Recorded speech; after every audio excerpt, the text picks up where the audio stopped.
You know him, you love him, you're gonna want more of him. Here he is now, it's Chattin' with Colin. Hello, everyone, and welcome to Chattin' with Colin. I can't believe it's been over a month since I have done one of these podcasts. Have you missed me? Good.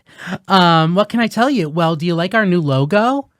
Chattin' with Colin and the billboard. AI did it, which is crazy to me that I feel like graphic designers, we're not going to need them in a few years, but they have great talents and skills, so we need our graphic designers, but also we don't have much of a budget here, so I had to use AI. But I love all you graphic designers out there. Don't come at me. I'll keep hiring you, I promise. Congrats to Josh Brooks, our new first selectman, for getting sworn in. It was a few weeks ago now, but in the middle of November. What else has happened? I went to Tennessee. So I know I went to Gatlinburg, Tennessee and Pigeon Forge. I've never been to Tennessee. I went by myself. I rented a car and I just wanted to check out that part of America, and very interesting. But it was fun. I mean, I went to this place called Anakista. I took a big ski lift up to the top, the highest point in downtown Gatlinburg. That was fun. And then, of course, I had to go to the town next to me in Gatlinburg, was Pigeon Forge. Dollywood, I love it. Celebrating its 40th year. So much fun. I went on all the coasters now that I could fit on them.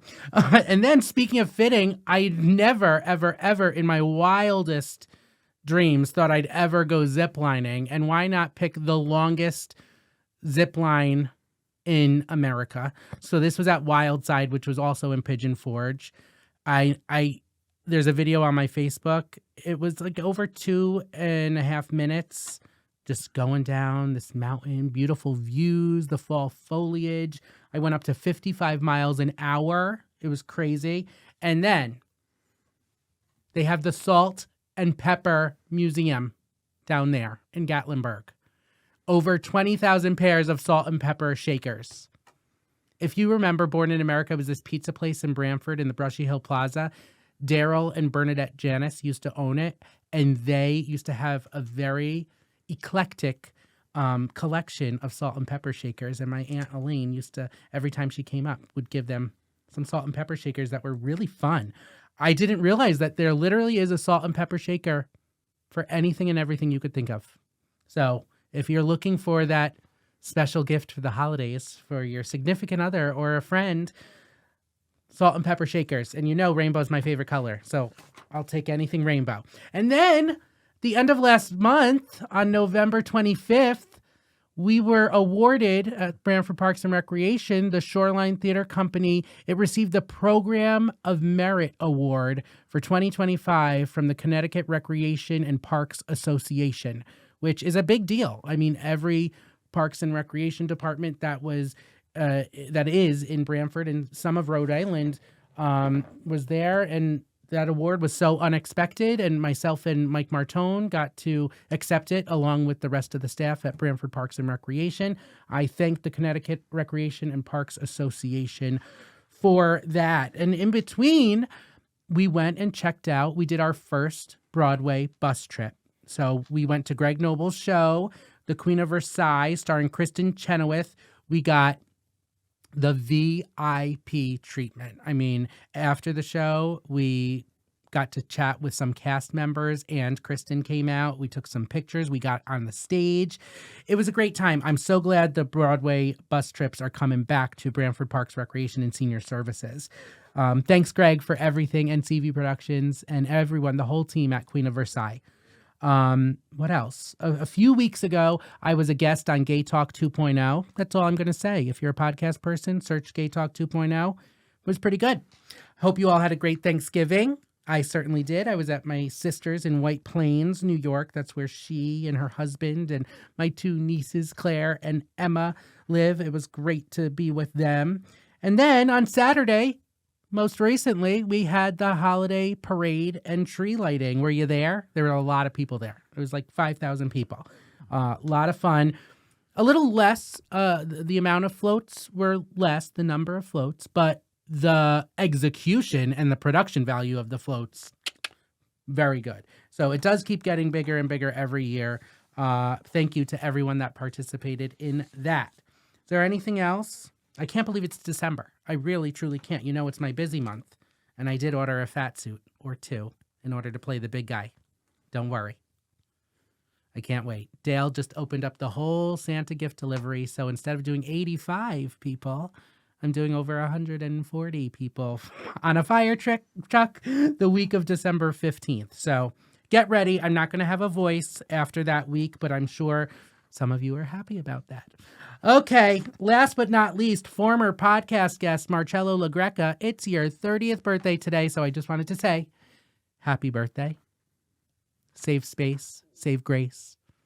Happy 30th. Okay, with that said, who do we have today? Oh, we have from the First Congregational Church, Reverend Joe Perdue. Welcome to Chattin' with Colin, Joe Perdue. How are you doing? Thanks, Colin. I'm happy to be here, and I'm very well. Yeah, so tell me a little bit about yourself and where you grew up and what brought you to Brantford before we talk about what you're really here for. So I grew up in Florida, and I got out of there as soon as I could. Whereabouts in Florida? Ocala. Okay. It's where the south ends and the north begins. Yeah. And that's its only distinction. Moved to Virginia for graduate school. Then I moved to New York City for a residency where I met my wife, who is from Guilford. So as soon as an opportunity to move to Connecticut came up, we jumped at it. So now I'm minister of First Church in Brantford, and she still works as a wardrobe and costume supervisor on Broadway. I love that. What show is she with now? Right now she is on Archduke, which is a dark comedy about the assassination of Archduke Ferdinand. Wow. I love a good costume designer. I can't wait to meet her. Actually, I think I've met her, but I haven't worked with her in the creative capacity yet. But hopefully soon. Absolutely. What's her name again? Julia. Julia. Hi, Julia. So what brought you to Brantford? So in the middle of COVID, I was looking for a new church, and the stars just aligned, and it was perfect because the congregation is a great fit for me, and we're less than 20 minutes from where she grew up. So all of her family is still here. And when she goes back and forth to the city, does she drive or take the train? Takes the train. Takes the train. Good. Awesome. So I know I've done a few events with you on the green. I think 1 or 2 Brantford Prides, and then we had a Matthew Shepard event a year or 2 ago for a big anniversary. Why did you get involved with those events? And I know all of the churches on the green sort of band together to have louder voices. Can you tell me a little bit about that and why you and your parish got involved? So it's the 3 churches on the green plus Tabor Lutheran Church. Correct. It's because so much harm has been done in the name of Christianity to our siblings in the LGBTQ plus community, when in fact our sacred scriptures do not say that there's anything sinful or inherently wrong about being an LGBT person. So since so much harm has been done in our name, in the name of our faith, we feel that it's important for us to undo that and make up for it and to very loudly proclaim that God loves everyone. I agree that he loves everyone, or she, and or they. Or they, exactly. I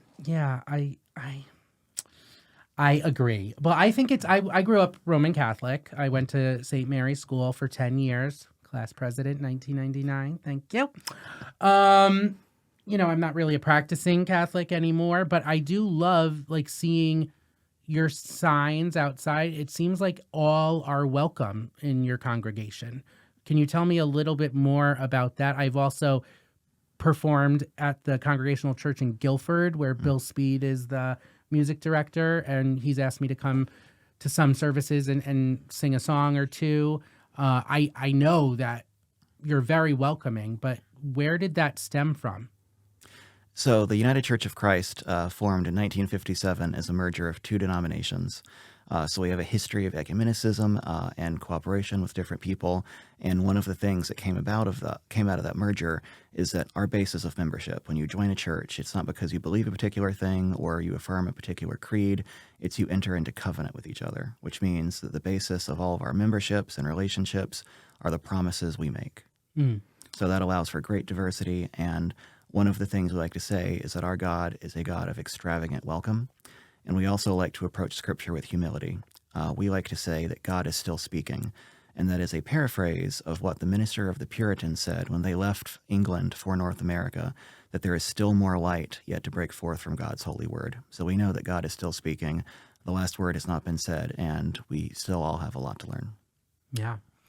Well, when I was doing in 2019, I was sort of the chairman of the Bramford 375 committee when Bramford was celebrating its 375th birthday.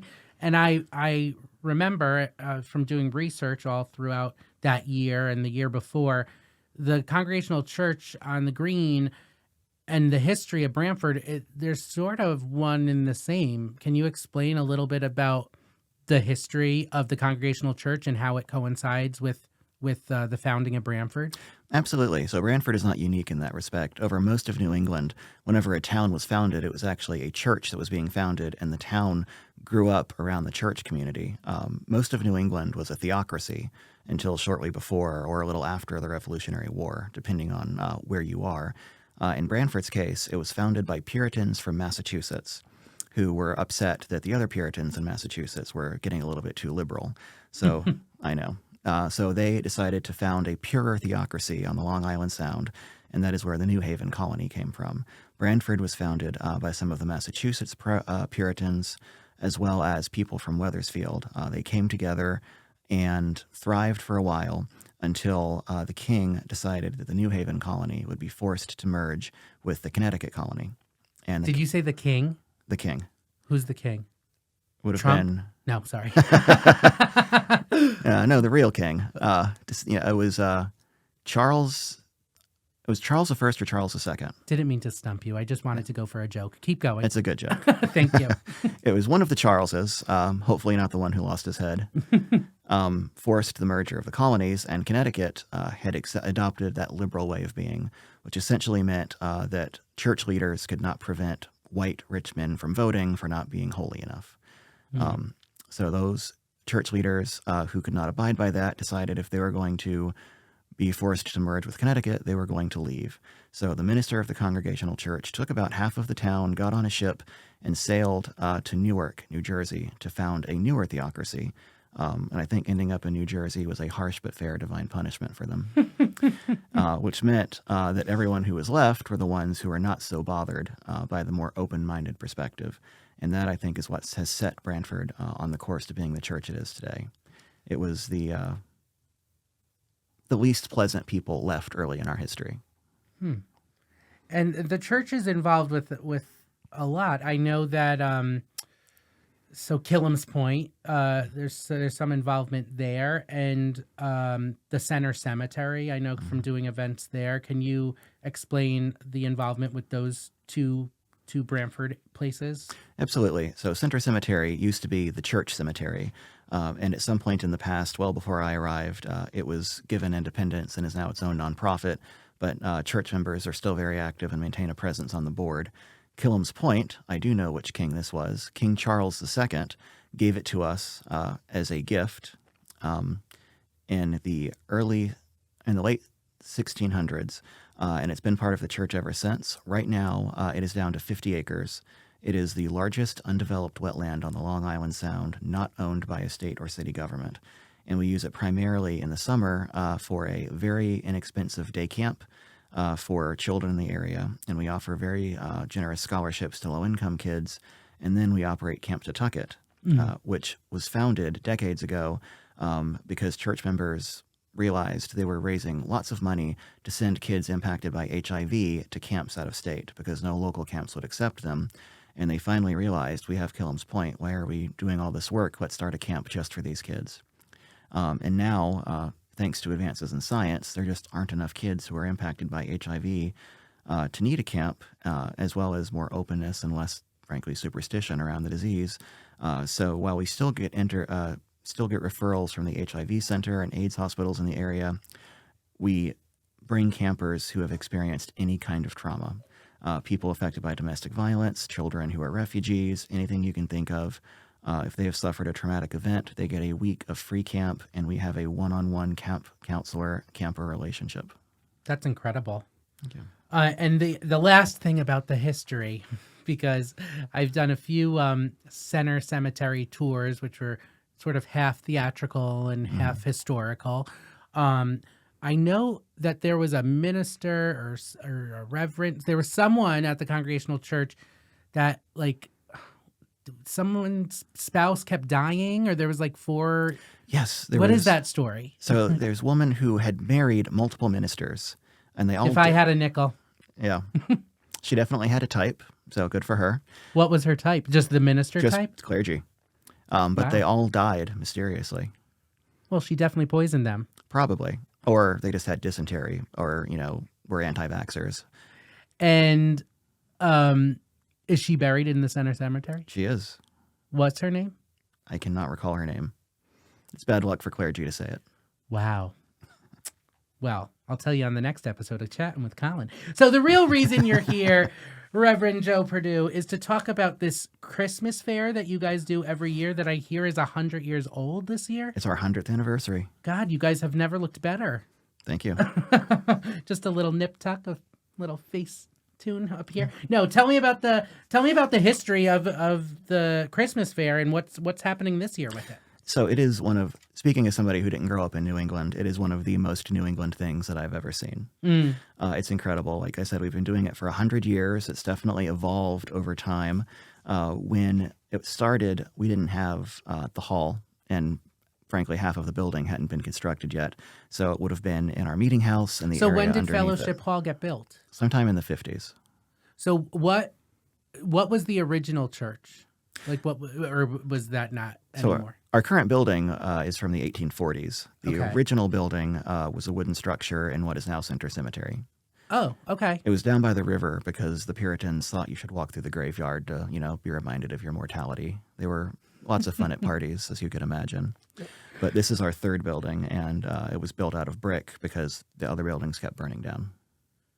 Wow. As you can tell, I love the history part. Oh, yeah. Yeah, I mean, of everything, but I really dived deep in 2019. So that's really why I know a lot about the Congregational Church. But I've never been to the Christmas fair, and I got a call from Rosie, I think. It's Rosie. Yeah, Rosie. I got a call from Rosie, and she was so very passionate about the Christmas fair, and I was like, yeah, I have this show. Why not have Reverend Joe come on, and we'll talk about it. So let me know. Wait, it's this weekend? It's this Saturday, This Saturday. What time? 9 to 2. 9 to 2. And what type of stuff will be there? Is it indoor, outdoor, both? It's exclusively indoor, but it's pretty much the entirety of the building. Wow. There is something for everyone. So I want you to imagine you walk in the Walker Chapel entrance. There'll be somebody making custom Christmas ornaments right when you walk in. We have a fully staffed kitchen with some very talented culinary professionals. We are best known for our Rhode Island style clam chowder. I'm making broccoli cheddar soup as a vegetarian option. You better save me some. Absolutely. Just for you. We're going to have quiches, various desserts, burgers, hot dogs, breakfast sandwiches. In addition to the cafeteria, we have a frozen grab and go, so you don't have to cook later that day. We are having homemade wreaths, lots of homemade crafts. Then we have tons of toys, books, jewelry. There's a cookie walk where you can go select all of your own cookies. We have some pretty high-end antiques that have been donated to the church, as well as just toys that you would find at a yard sale.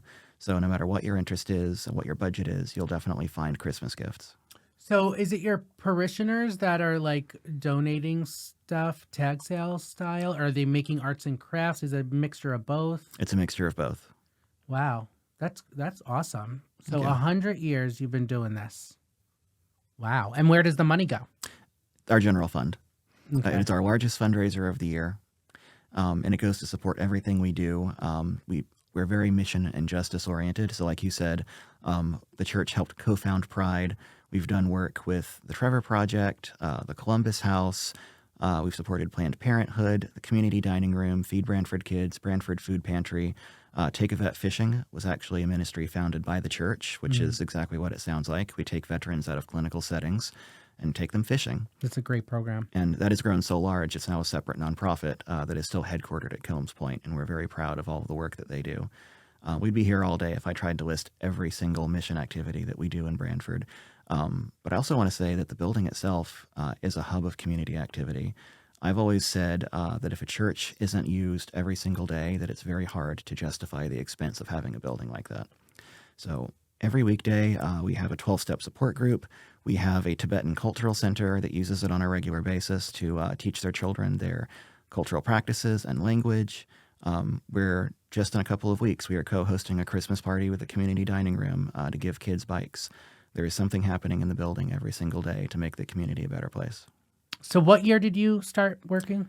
2021. 2021. And now what are you most proud of that you or the church does in general, or that you have brought to the church? I think the thing I'm the proudest of is their intentional welcome of people who are not typically welcome in spaces. We are very explicitly, like I said, welcoming of LGBT people. Every single week, one of the first things I say in the pulpit is, if you are gay, straight, trans, or pan, you are made by a loving God who calls you good, and so do we. But as a congregation, we've also committed to being a safe place for children and teenagers who are not neurotypical. A majority of the kids in our youth group are either on the spectrum or neurodiverse in some other way. And it's just been remarkable being able to create a safe space for them and learning from them and loving alongside them. That's awesome. Yeah, I mean, it seems very welcoming. Okay. So thank you for that. And just a reminder, you can't pray the gay away. Got it? It's true. If you need to be reminded of that. Okay, speaking of reminders, so this Saturday, from what time to what time? 9 to 2. 9 to 2. So this Saturday, I'll definitely be making an appearance. I also am seeing my friend, American Idol winner Nick Fradiani, because he's performing at the Schubert in A Beautiful Noise, the Neil Diamond musical. He's coming home. He's home. Actually, today is the first performance, and it runs, I think, till Sunday. So I'll be seeing him on Saturday. I saw him in his second performance ever on Broadway. I coached him when he auditioned for the first theater show he did before that was the tour of A Bronx Tale that I coached him on. And we both went to St. Mary's together. He was a year younger than me, and he was the pop star, and I was the Broadway boy. And he was making fun of me of loving Broadway, and now he's on Broadway. Go figure. Hi, Nick. I love Nick Fradiani. Well, this is exciting. Thank you for coming on Chatting with Colin. Is there anything else you want my audience to know about the church, about you, or about the event on Saturday before we wrap? So Saturday is traditionally the day that everybody has their fair, so you'll have lots of options. I encourage you to stop at ours first and then go all around and check everyone out. What sets us apart, among other things, is that we are the only church fair that accepts credit cards. Ooh, that's great. And how much did you make last year? Over $11,000. Was that your biggest year? No. What was your biggest year? I think our biggest year was before I arrived, was closer to 20. Okay, well, let's get back to closer than 20. Yeah, we got to at least over 11. Let's beat last year. But I think we could do 20. I believe in us. I mean, I can't. I told you, no budget here. But you can. Okay, Reverend Joe Perdue, thank you so much for coming on Chatting with Colin. Hopefully we'll have you again in the future. And thank you for watching Chatting with Colin. Have a great day. We'll see you soon. Thank you. You know him, you love him, you're gonna want more of him. Here he is now, it's Chatting with Colin.